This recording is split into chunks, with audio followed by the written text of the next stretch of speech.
Sustainability means maintaining what we have now to sustain for to get ready for the future. University of Windsor chapter of Engineers Without Borders.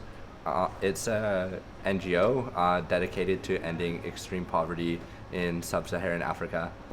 The way I perceive sustainability is making use of everything we can get in the environment, putting them into practice. It's like a whole different food web. It's more than just the environment. It goes hand in hand with food, and pretty much everybody has an effect on it, no matter what you're doing. Even just your breathing is affecting all sustainability. Then there's ventures, which are basically teams working towards certain goals within that EWB has set out to help us in our goal to eradicate poverty. So the sustainability venture is actually a new venture of EWB. It's meant to kind of be like an incubator of ideas. Right now what we're working on is composting. We got a grant from the Lancer Fund grant. So we have a bit over $1,000 to work on some outdoor composters and some indoor Vermi Composters. In the indoor composting, we use bacteria to decompose our waste products. And I've actually learned that it's not compulsory we take our composting structures outside, that we can actually maintain it inside the room. Today we made 3 Vermi composter bins, and basically what it is there's 2 bins inside of each other, and there's worms in the first one, so they're going to be fed food scraps, mostly vegetable and fruit food scraps that are right now being thrown away in the garbage.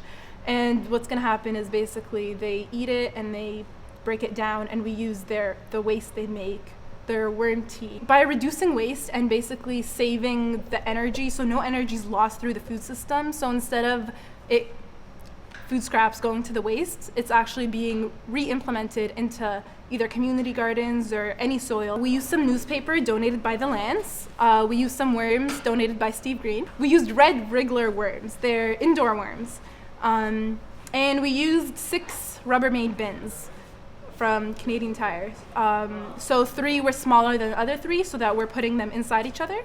And we used a drill to drill some holes. We drilled some holes in the smaller bin and in the lid of the smaller bin, just for aeration, and so that the liquid of the first bin goes into the second bin. And then we basically shredded up some newspapers and put it in the first bin, the smaller one, and then added some worms and fed them. And then we're basically doing a lasagna structure, so we're putting some newspaper every time we feed them, so that the worms will go to the food, which is going to be on top, so that when we want to go and separate the worms from the compost, all the worms will be at the top where the food is, and the compost will stay at the bottom. They don't eat all the food, so no dairy, no meat, no bones, very little grains, no onions or citrus, so no orange peels, lemon peels, no salty foods or oils. So pretty much you're pretty limited to almost like a vegan diet, but you're feeding them twice a week, and you're making sure they have water. And that's pretty much it. As long as they don't go outside in the cold or the burning hot, they'll be okay. What I think about it is just like making the world green, as the technologists would say. We have been able to build some things from the waste products. Doing something like this, having the people around that we have around, it makes it a lot more enjoyable, and it's for a good cause.